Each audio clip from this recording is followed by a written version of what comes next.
subscriber at viewers, mabuhay kayo. Shout out sa inyong lahat. Dito na naman tayo muli sa opening time. 1:15 versus 3:14.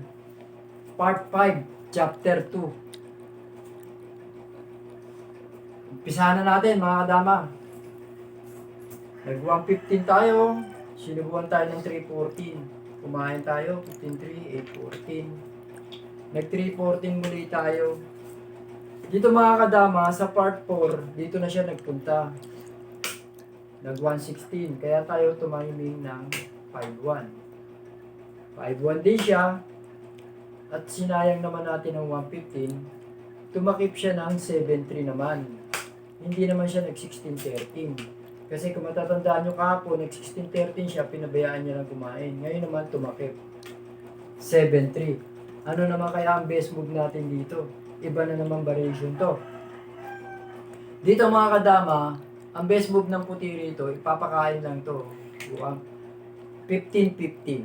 Kakain siya ng 1:15 at saka isusubo natin itong 4:16. Kakain siya ng 14:4. Tayo kakain tayo ng 2:8. Pagkatapos natin kumain ng 2:8, kakain siya ng 16:2. Kakain naman tayo ng 7:15. Yan mga kadama, baklas. Kanya-kanya na naman tempo to at saka timing. Ngayon, choices na ng itim kung saan siya titira. Halimbawa, tumira ng 4:16. 9:5 lang tayo mga kadama, ang tempo. Hindi naman siya agad makapunta rito kasi masasayang siya. Kaya gumanon siya, 16:13 tumabi. Tayo naman, ang best move naman natin dito, 5:1. Diyan mga kadama, nakaposisyon na rin tayo ng maayos at hindi na rin tayo siguro diade dito sa tempuhan. Ngayon, choices na ng itim kung saan siya mamimili tumira. Pwede siyang 11-7. Pwede siyang 9-5. Pwede siyang 6-1. Ngayon, kung mag-i-11-7 mga kadama, malamang matatalo na to. Ibig sabihin ito, mali itong ititira niya. Pag itinira niya to, talo na siya. Ititira lang natin to. Pagkain natin doon, naiipit na yung isang pitcha niya. Kahit sumubo siya, di ba, hindi siya. Kaya mga kadama, ito, weak itong tira na to. Ngayon, ano ba ang pwede niyang itira? Ito lang ang pwede niyang itira. 9-5 o 6-1. Ngayon, dahil nakita niya, dito tayo puposisyon para makapagpakain tayo dito, ito ang ititira niya. Ngayon, pag tinira niya yung 6-1, titira lang tayo ng 6-2. Kanya, choices niya na kung ano ititira niya. Siyempre, bawal na to dahil malalansi na siya. Kung ito naman ang ititira niya, para hindi umiwas siya dito pakainan, pwede naman. Ano ba best move niya? Subukan natin ito yung tinira para hindi tayo makapagpakain dito at mapunta tayo doon. Dito naman tayo magpapakain. 2:14. Yan mga kadama. Palagay ko sa posisyon na ito, hindi na tayo ang maghahabol ng tinatawag na tabla. Bagkus talagang lamang tayo rito. Ano posible niya itira? 9-5.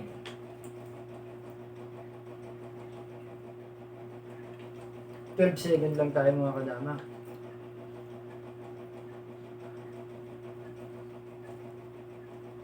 Five 4 siya.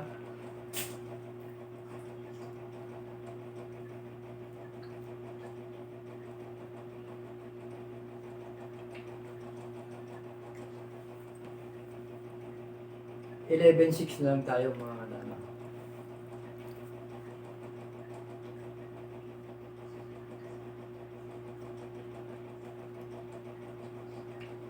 Ayan mga kadama.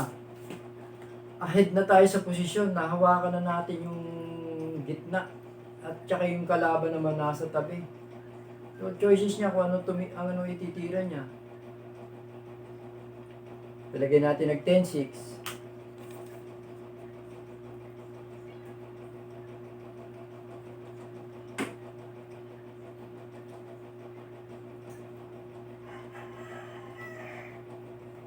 Six two.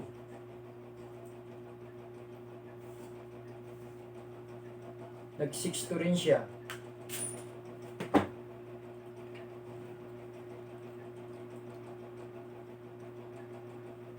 Atras lang tayo mga kadama. Kain siya ng 13-7. Kumain naman tayo balik. 2-8. Ngayon dyan, choices niya kung anong gusto niya itira. Pag sinayang niya, sasabay lang tayo mga kadama.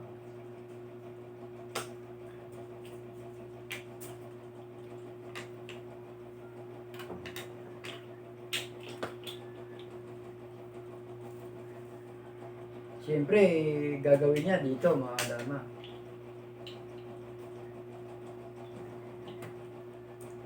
Tayo naman,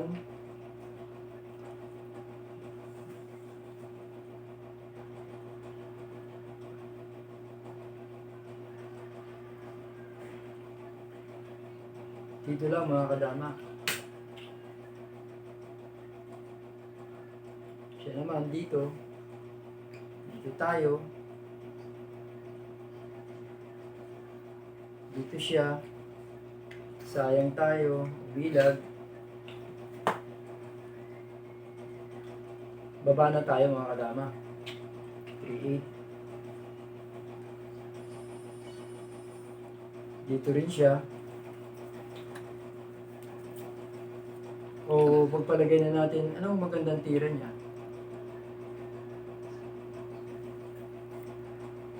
Diyan mga kadama, lamang na naman tayo. Ha? Babalik ko lang ha mga kadama ha. Kung isang halimbawa, hindi yun ang itinira niya, ninakaw tayo.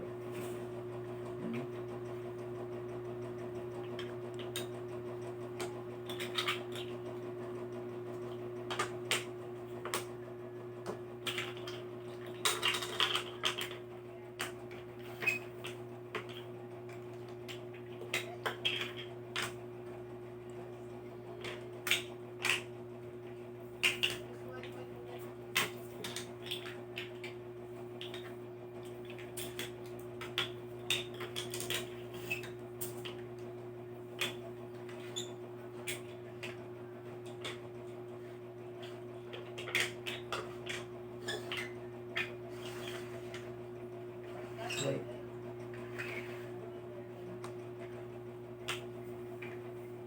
Kuha 15, 314, kumain 814. Tumira tayong 314. 5-1, 5-1, 1. Nag 7-3.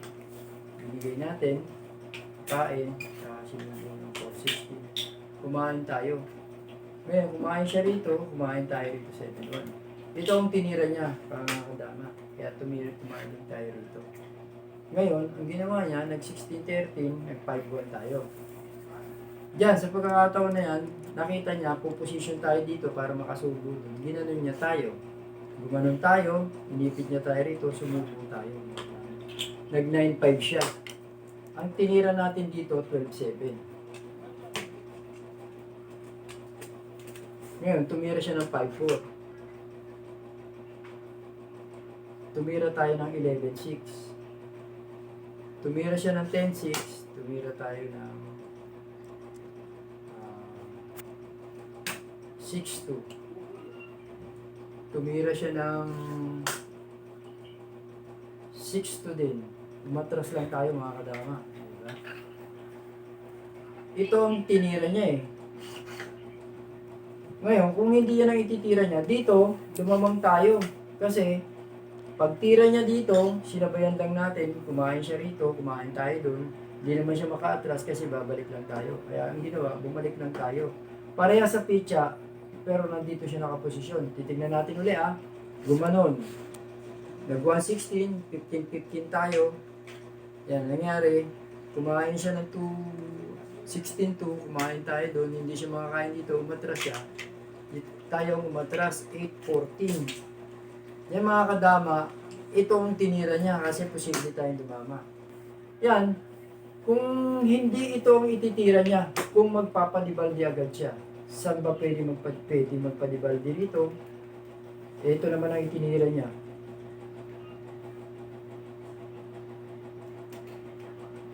Okay, pwede rin ito. Ito muna tingnan natin. Tsaka siya lumanon. Ganun tayo. Dumama siya rito. Sinayang natin, umilag dito. Dito siya. Yan. Ngayon, dahil dyan tumira, dito na tayo.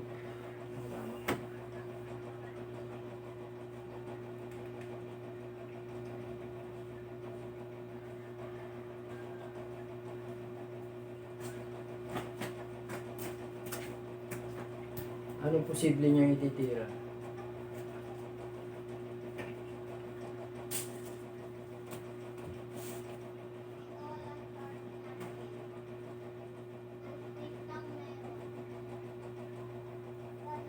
So, aalis to. Walang iba eh. Dadama tayo. Iilag siya. Diyan mga kadama, lamang pa rin tayo. Ibig sabihin doon sa variation na umikot, hindi talaga tayo agrabyado. Parehas tayo may dama, 4-3 ang nangyari. Kaya dito, ang naghahabol ng tabla ang itim. So hindi na yan ang pinag-uusapan. Ang mahalaga, hindi tayo nalagay sa alanganin. Siya yung naghabol ng tabla. So mga kadama, dito muna natin pasamantala tatapusin itong variation na to at abangan yung karugtong nito bukas muli. Sa mga sumusubaybay sa programa nito, mga damador, mabuhay kayong lahat. See you soon.